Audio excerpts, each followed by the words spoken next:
जाते हैं लीवर पे। कहां पे आ जाते हैं भाई? लीवर पे। लीवर जो होता है ना, ये लार्जेस्ट ग्लैंड है हमारे बॉडी का।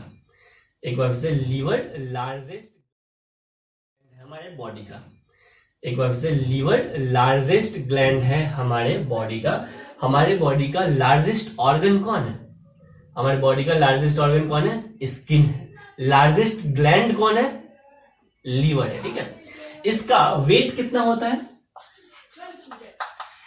लीवर का वेट एक एवरेज एडल्ट में देखा गया है, मतलब एवरेज एडल्ट में इसका वेट देखा गया है। एनसीईआरटी बोलता है 1.2 kg टू 1.5 kg इसका होता है। किसी किसी बुक में आपको 1.4 kg भी लिखा हुआ मिलेगा। ठीक है, लेकिन हम क्या याद रखेंगे? लीवर का वेट कितना होता है? 1.2 kg टू 1.5 kg, ऐसा एनसीईआरटी में लिखा हुआ है। लीवर का पोजीशन कहां पे होता है एक बार बताओ? लीवर का पोजीशन जो फिगर था तो मैंने बताया था, लीवर का पोजीशन कहां पे होता है? तो डायफ्राम था, डायफ्राम के राइट साइड में लीवर का पोजीशन होता है। डायफ्राम के जस्ट राइट साइड में, डायफ्राम के नीचे राइट साइड में, मतलब राइट एब्डोमिनल कैविटी में, डायफ्राम के नीचे। एक बार फिर से, लीवर का पोजीशन कहां होता है? राइट साइड में, एब्डोमिनल कैविटी में, डायफ्राम के जस्ट नीचे होता है लीवर का पोजीशन। ठीक है, लीवर बाइलोब्ड स्ट्रक्चर है। लीवर क्या है भाई? बाइलोब्ड स्ट्रक्चर है। राइट लोब लीवर का बड़ा होता है, लेफ्ट लोब लीवर का छोटा होता है। ये लीवर करता क्या है? ये लीवर बाइल का सिक्रीशन करता है। लीवर क्या करता है? बाइल का सिक्रीशन करता है। ठीक है, लीवर मान लेते हैं ये है मेरा लीवर, ये है लीवर। ठीक है, बाइलोब्ड स्ट्रक्चर बनाते हैं, कोशिश करते हैं। ये लीवर है। ठीक है, अब देखो भाई लीवर पे ना एक कवरिंग होती है, लीवर पे प्रोटेक्टिव कवरिंग होती है। किसकी कवरिंग होती है? तो विसरल पेरिटोनियम की कवरिंग होती है। लीवर पे प्रोटेक्टिव कवरिंग होती है किसकी? विसरल पेरिटोनियम की कवरिंग होती है। तो लीवर के कवर का नाम भी आपसे पूछ लिया जाता है, क्या होता है? Visceral peritoneum. क्या नाम होता है भाई? Visceral peritoneum. तो लीवर के मेम्ब्रेन का नाम क्या है? Visceral peritoneum. ठीक है, आपको पता है ये दोनों लोब कनेक्ट होता है। कौन कौन सा लोब? राइट लोब और लेफ्ट लोब कनेक्ट होता है किससे? किससे कनेक्ट होता है? फैल्सीफॉर्म लिगामेंट से। याद है वो जो देखे थे? ये क्या है बीच वाला जो दोनों लोब को कनेक्ट करता है? फैल्सीफॉर्म लिगामेंट। कौन है? फैल्सीफॉर्म लिगामेंट होता है जो दोनों लोब को कनेक्ट करने का काम करता है, फैल्सीफॉर्म लिगामेंट। ठीक है, उसके बाद आ जाओ भाई, अगर ये लीवर सेल है ना, लीवर सेल, तो छोटे से एक लीवर के टुकड़े को कट करके देखते हैं, जैसे अपना हम लोग करते हैं। ठीक है, हिस्टोलॉजी ऑफ लीवर। तो लीवर को अगर आप कट करके देखिएगा, लीवर को कहीं से एक छोटा सा पोर्शन कट करके देखते हैं ना, तो हमको दिखता है कि लीवर बहुत सारे हिपैटिक लोब्यूल से मिलकर बना हुआ है। ठीक है, तो लीवर का छोटा सा क्रॉस सेक्शन, इसको कट करके देखते हैं तो दिखता है कि भाई लीवर बहुत सारे हिपैटिक लोब्यूल से मिलकर बना हुआ है लीवर। देखो भैया, लीवर क्या सिक्रीट करता है? बाइल का सिक्रीशन करता है। लीवर सबसे बड़ा ग्लैंड है, लेकिन लीवर कोई भी एंजाइम नहीं बनाता है। याद रखना, लीवर किसी भी एंजाइम का सिंथेसिस नहीं करता है। ठीक है, क्वेश्चन आपसे पूछेगा which of the following enzyme secreted by या सिंथेसाइज्ड बाय लीवर, है ना? ए बी सी ऑप्शन रहेगा और डी ऑप्शन रहेगा नन ऑफ द एबव। तो आंसर क्या जाएगा? None of the above. क्यों? क्योंकि लीवर किसी भी एंजाइम का सिक्रीशन नहीं करता है। समझ में आ गया? लीवर क्या सिंथेसाइज करता है? लीवर बाइल का सिंथेसिस करता है। लीवर बाइल का सिंथेसिस करता है। बाइल का फंक्शन देखेंगे, फैट के इमल्सिफिकेशन में आता है।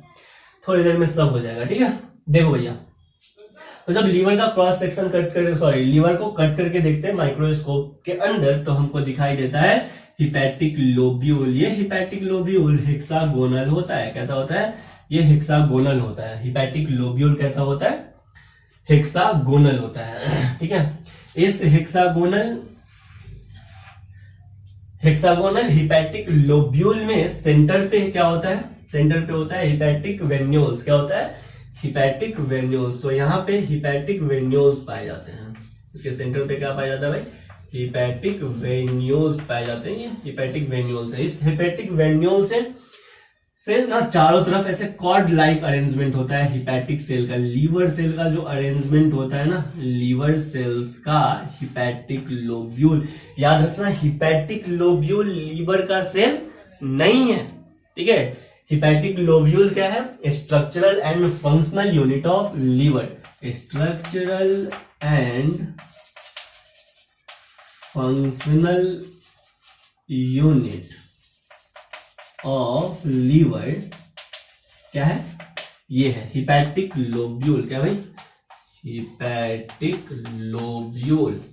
और इस हिपैटिक लोब्यूल के अंदर, इस हिपैटिक लोब्यूल के अंदर ये हो गया सब ये इस हिपैटिक लोब्यूल के अंदर हिपैटिक सेल प्रेजेंट होता है। क्या प्रेजेंट होता है?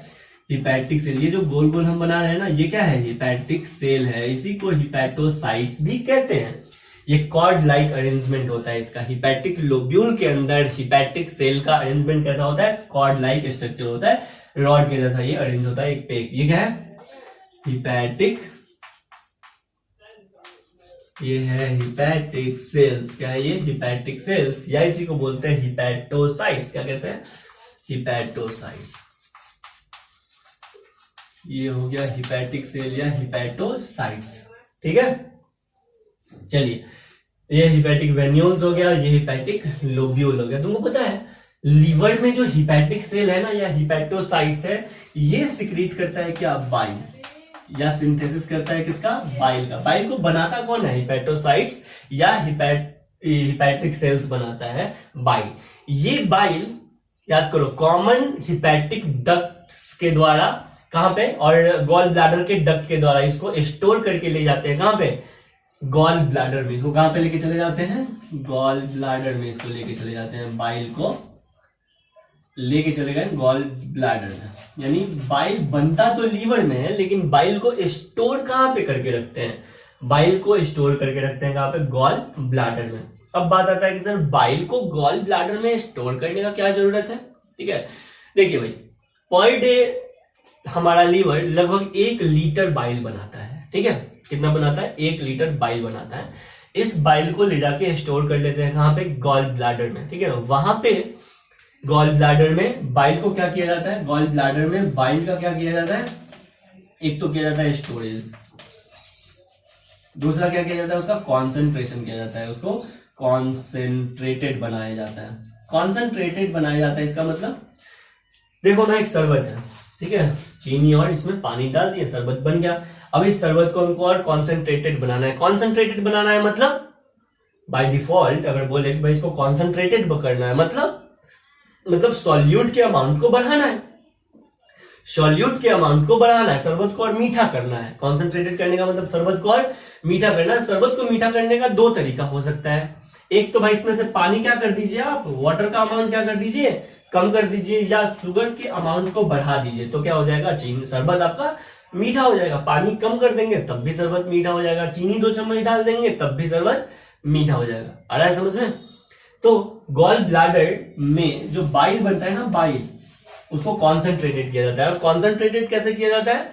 तो जो एक्स्ट्रा वाटर प्रेजेंट होता है ना, एक्स्ट्रा वाटर प्रेजेंट होता है, उस एक्स्ट्रा वाटर का एब्जॉर्प्शन किया जाता है बाइल से। तो बाइल क्या हो जाता है? कॉन्सेंट्रेटेड हो जाता है। बाइल क्या हो जाता है?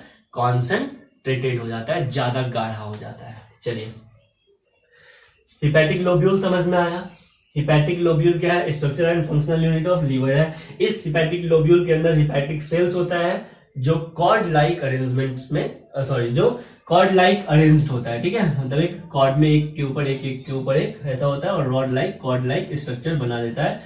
और एक सेल को क्या बोलते हैं? हिपैटिक सेल्स या हिपैटोसाइट्स बोलते हैं। ये हिपैटिक सेल्स या हिपैटोसाइट्स बाइल का सिक्रीशन करते हैं।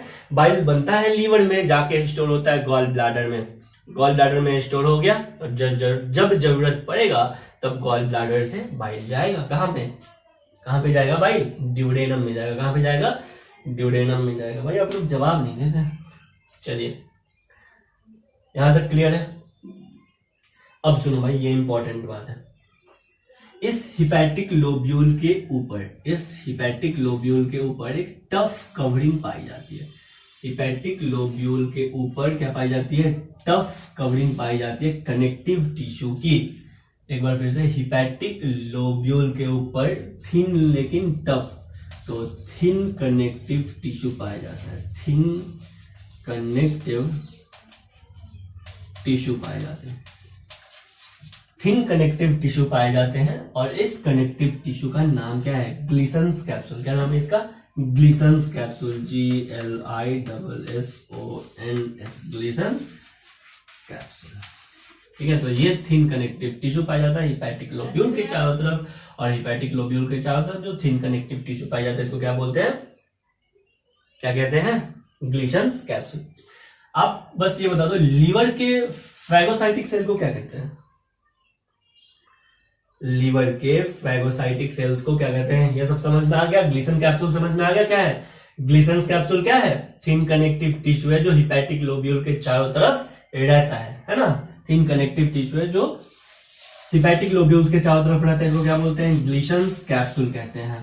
ठीक है, ये जो ग्लिसन्स कैप्सूल है ना, मैमल्स का कैरेक्टरिस्टिक फीचर है, यानी मैमल्स के लीवर पे ही ये सिर्फ पाया जाता है।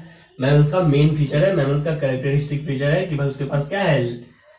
हिपैटिक लोब्यूल्स में ग्लिसन्स कैप्सूल है। ठीक है, Glisson's capsule structure and functional unit of liver है। इस ग्लिसन कैप्सूल के अंदर लीवर सेल होता है या हिपैटिक सेल होता है या हिपैटोसाइट्स होता है, जिसका अरेंजमेंट कैसा होता है? कॉर्ड लाइक अरेंजमेंट होता है। ये हिपैटोसाइट्स बाइल का सिक्रीशन करते हैं और बाइल को स्टोर करते हैं कहां पे?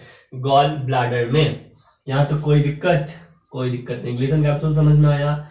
बाइल बनाता है हिपैटोसाइट्स या हिपैटिक सेल, यहां तक कोई दिक्कत नहीं। चलिए, तो लीवर भी अपना खत्म हो गया। बाइल का फंक्शन क्या है सर? तो बाइल का फंक्शन देखेंगे, ठीक है, जब जरूरत पड़ेगा तो बाइल का फंक्शन देखेंगे, जब डाइजेस्टिव एंजाइम्स पढ़ेंगे। ऐसे बाइल करता है फैट का इमल्सिफिकेशन। बाइल क्या करता है भाई?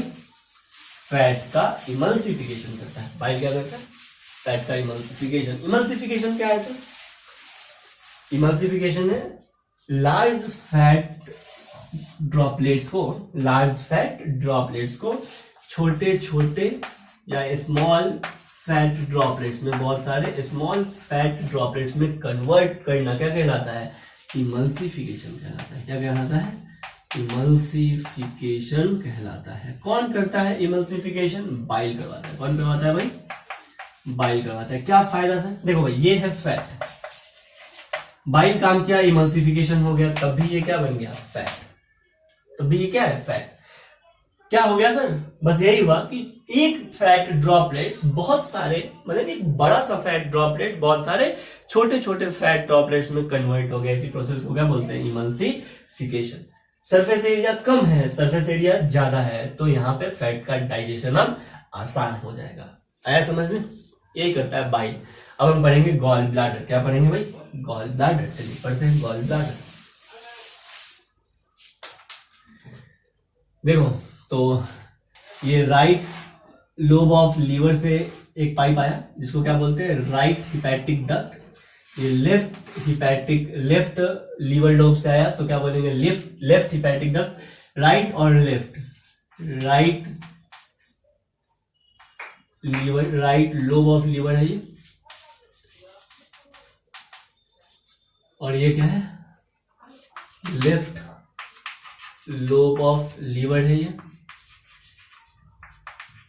राइट और लेफ्ट से आया तो इसको क्या बोलेंगे? Common hepatic duct. क्या बोले?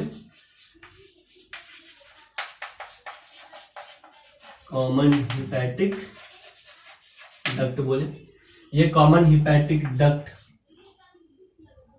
की राइट साइड से, इधर साइड से क्या आएगा? लेफ्ट साइड से, मतलब सॉरी लेफ्ट है तो इसका राइट है, ठीक है। राइट साइड से क्या आएगा? गॉल ब्लैडर आएगा, गॉल ब्लैडर का डक्ट आएगा। ये क्या हो गया? Gall bladder.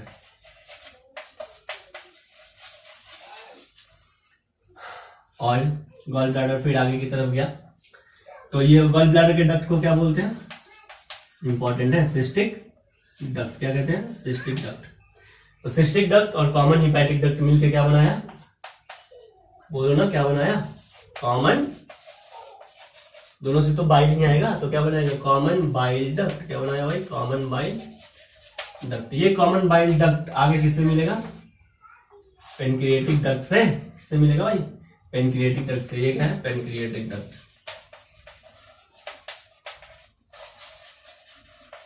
इधर से आ रहा है पेनक्रिएटिक डक्ट, ऊपर से आ रहा है कॉमन बाइल डक्ट, मिलके यहाँ पे क्या बनाएगा, हिपैटोपेनक्रिएटिक डक्ट। ये क्या है, हिपैटोपेनक्रिएटिक डक्ट, हिपैटोपेनक्रिएटिक डक्ट।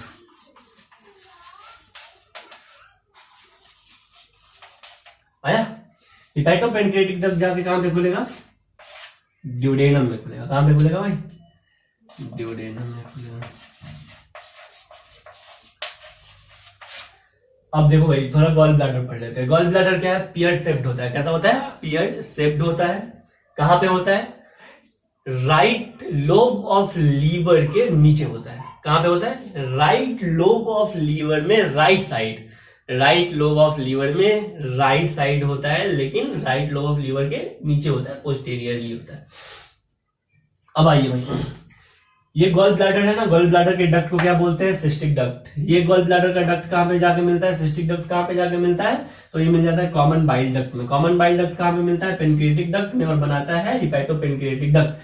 हिपैटोपेनक्रिएटिक डक्ट से कितना मटेरियल जाएगा ड्यूडेनम में कंट्रोल करने के लिए, कि यहाँ पे स्फिंक्टर लगा हुआ है, और इस स्फिंक्टर को कहते हैं क्या, स्फिंक्टर ऑफ ऑडी। बहुत बार आ गया भाई, बहुत इंपॉर्टेंट है। क्या कहते हैं, sphincter of Audi. Material sphincter of Audi से कहां पे चला जाएगा, ड्यूडेनम में चला जाएगा। अब देखो भाई, इस ड्यूडेनम के म्यूकोशल लेयर में बाइल का सिक्रीशन होगा कैसे, करवाएगा कौन, बाइल का सिक्रीशन कौन कराएगा। पिछली बार ही तो देखे थे कौन हार्मोन करवा रहा था बाइल का सिक्रीशन, बाइल का सिक्रीशन करवा रहा था कौन सा हार्मोन, सीसीके हार्मोन। कौन करवा रहा था, सीसीके हार्मोन। और इस सीसीके हार्मोन का नाम क्या है, सीसीके सेल करता था सीसीके हार्मोन का सिक्रीशन, और इस सीसीके हार्मोन का नाम क्या है, कॉलिसिस्टोकाइनिन। क्या है, कॉलिसिस्टोकाइनिन। तो ये कॉलिसिस्टोकाइनिन जो है ना भाई, कॉलिसिस्टोकाइनिन पहले सिक्रीट होता है एलिमेंट्री कैनाल से, मतलब म्यूकोसल लेयर से कॉलिसिस्टोकाइनिन हार्मोन सिक्रीट होगा। जैसे ही कॉलिसिस्टोकाइनिन हार्मोन सिक्रीट होगा ना, ये वाला जो है ना स्फिंक्टर ऑफ ऑडी डायलेट हो जाएगा। कॉलिसिस्टोकाइनिन कहां पे चला जाएगा, ऊपर चला जाएगा, ऊपर चला जाएगा, और डायरेक्ट कहां पे जाके काम करेगा, डायरेक्ट जाके कहां पे काम करेगा, गॉल ब्लैडर पे काम करेगा। कहां पे काम करेगा, गॉल ब्लैडर में। कॉलिसिस्टोकाइनिन हार्मोन के कारण गॉल ब्लैडर में क्या होगा, कॉन्स्ट्रिक्शन होगा। क्या होगा, कॉन्स्ट्रिक्शन होगा। और कॉन्स्ट्रिक्शन के कारण गॉल ब्लैडर में जो भी प्रेजेंट है, क्या प्रेजेंट है, बाइल प्रेजेंट है। और ये बाइल का सिक्रेशन फिर कहां पे होगा, ड्यूडेनम में होगा। और इधर से आएगा फैट अगर फूड के साथ। तो बाइल का काम क्या है, फैट का इमल्सिफिकेशन करता है, और एसिडिक फूड को थोड़ा बेसिक बनाने का काम करता है। एसिडिक फूड को थोड़ा सा न्यूट्रलाइज करता है या बेसिक बनाने का काम करता है। तो ये था मेरा पूरा गॉल ब्लैडर तक का। कोई भी डाउट है आप पूछिएगा, और नोट्स आपको इसका मिल जाएगा प्रॉपर। आप पढ़ाई करते रहिए, क्वेश्चन करते रहिए। एनसीईआरटी मस्ट है पढ़ना, ठीक है, बोल रहे हैं एनसीईआरटी मस्ट है पढ़ना। और काम देखिए, आपको डॉक्टर्स बनना है, और इस लॉकडाउन के कंडीशन में डेडिकेटेड होकर कौन काम कर रहा है, डॉक्टर्स काम कर रहा है। तो अगर आपको बनना है डॉक्टर्स, तो अल्टीमेटली घर पे भी रह के आपको खुद को सेल्फ डिसिप्लिन बनाना होगा, और डॉक्टर बनने के लिए कंटिन्यू मेहनत करना होगा, ठीक है। कभी भी पढ़ाई नहीं छोड़ना होगा, कुछ भी चल रहा है आपका पढ़ाई नहीं रुकना चाहिए, ठीक है। और इस एकेडमिक स्टडी का भाई बहुत जरूरी है। बिना ये सब जाने, हल्का सा इंट्रोडक्शन लिए आप मेडिकल कॉलेज में जाना थोड़ा सा मुश्किल है, ठीक है। इसलिए आप कंटिन्यू पढ़ते रहिए। तो यहां तक कोई भी डाउट हो तो आप पूछिएगा, ठीक है। क्वेश्चन करते रहिए। एनसीईआरटी पढ़ना मस्ट है। हाँ, बहुत सारा चीज है जो एनसीईआरटी से थोड़ा सा बाहर हम बताए हैं, पढ़ाए हैं, लेकिन इतना इंपॉर्टेंट था इसलिए बताया। ह्यूमन फिजियोलॉजी वाला पोर्शन है, इसको ज्यादा डिटेल में, ज्यादा डीप में पढ़ने का जरूरत नहीं है, क्योंकि अल्टीमेटली आप डॉक्टर बनने जा रहे हैं। तो मेडिकल कॉलेज में जाइएगा तो ये सब के बारे में डीप में, डिटेल में आपको पढ़ाया जाएगा, ठीक है। जो भी डीप में पढ़ने का जरूरत था, मतलब जो मेडिकल कॉलेज में जाने के बाद आपको नहीं मिलेगा, जैसे प्लांट फिजियोलॉजी है कि नहीं, जैसे डाइवर्सिटी, एनिमल किंगडम, तो ये सब हम लोग डिटेल में पढ़ चुके हैं, ठीक है। तो इसमें क्वेश्चन सुपरफिशियली ही आता है, ज्यादा डीप से क्वेश्चन नहीं पूछा जाता है। क्यों? क्योंकि अल्टीमेटली आपको जाके इसका पढ़ाई करना ही है, समझ में आ गया।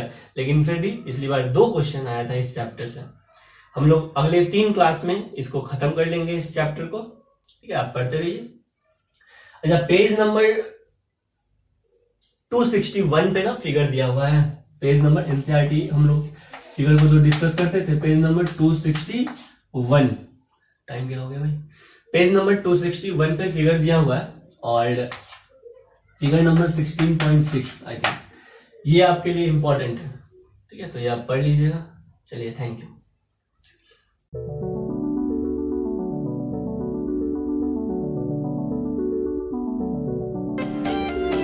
कीजिए, सपोर्ट कीजिए, प्रेस कीजिए।